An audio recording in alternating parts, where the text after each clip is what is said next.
67वा वाढदिवसानिमित्त सयाजी शिंदे साहेबाचा आम्ही इथं सर्व मंडळी तर्फे वाढदिवस साजरा केलेला आहे। आणि मी कैलास संभाया स्वामी राहणार कुरुंदा टोकाईचे पुजारी यांच्यातर्फे आज हे सर्वजण आम्ही बोलून इथं वाढदिवस साजरा केलेला आहे। माझं म्हणणं आहे की सर्वांनी एक काम करावं की ज्याचा वाढदिवस असेल तर प्रत्येकानं आजूबाजूला न करता या आपल्या टोकाई गडावर जर प्रत्येकानं जर वाढदिवस साजरा इथं केला, मंदिरापाशी एक झाड लावून आणि दर महिन्यातून 2दा जर येऊन जर पाणी टाकलं झाडाला तर झाड मोठं होईल आणि ही सावली आपल्याला भविष्यामध्ये आपलं एक आठवण राहील की बाबा आपण इथं झाड लावलेलं आहे। आणि सर्वांनी वाढदिवस असो किंवा लग्नाचा वाढदिवस असो किंवा मुलामुलीचा असो किंवा आईवडिलाची पुण्यतिथी काही कार्यक्रम असो, इथं सर्वांनी एक वाढदिवस साजरा करून आपलं कार्य एक झाड लावून एक सावलीचं काम या मंदिरापाशी करावं। आणि जे झाडतोडी होत आहे ही इथं कुठंतरी या आपल्या 2026 पासून की 27-28 या कार्यामध्ये सर्वांनी आपल्या एरियामध्ये झाड न तोडावं, ते झाड वाचण्याकरता जे तुम्हाला जमल ते झाड कोकल्यांना म्हणा असं काही करून बाजूला ठेवून ते झाड वाचावं। त्या झाडाला कोणीही कुऱ्हाड किंवा हत्यार लावू नये आणि ते झाड तोडून आपल्या चुलीला म्हणा काही कार्याला म्हणा हे झाड आपण लाकडाचा व्यवहार इकडं करू नये।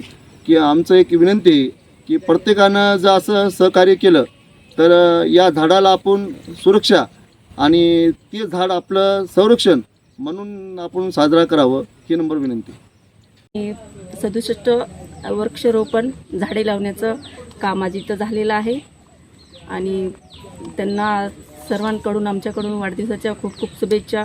आणि त्यांच्या वाढदिवसाच्या निमित्तानं आज वह्या आणि एक देवीची फोटो आणि पेन वाटप पण झालेली आहे। मार्गदर्शक श्री सयाजी शिंदे सर यांच्या मार्गदर्शनाखालीच आतापर्यंत पूर्ण महाराष्ट्रभर अनेक ठिकाणी म्हणजे जवळपास 25 ते 30 ठिकाणी वनराई स्थापन झालेली आहे। तसंच आपल्या कुरुंदा या ठिकाणी सुद्धा वनराई स्थापन झालेली आहे। सयाजी शिंदे सर हे प्रख्यात अभिनेते आहेत ज्यांनी की कर्नाटक, तामिळ आणि महाराष्ट्रामध्ये अनेक चित्रपटामध्ये कामसुद्धा केलेलं आहे आणि पूर्ण महाराष्ट्र त्यांना परिचित आहे।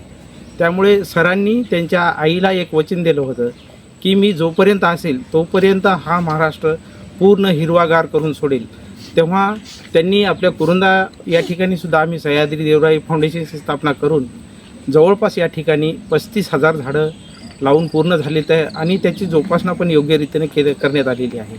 आज आमच्या सयाजी शिंदे सरांचा 67वा वाढदिवस, त्यानिमित्त आम्ही दरवर्षीच इथं वृक्षारोपण करत असतो, पण यावर्षी आम्ही 67च झाडं लावून त्यांचा वाढदिवस साजरा केलेला आहे।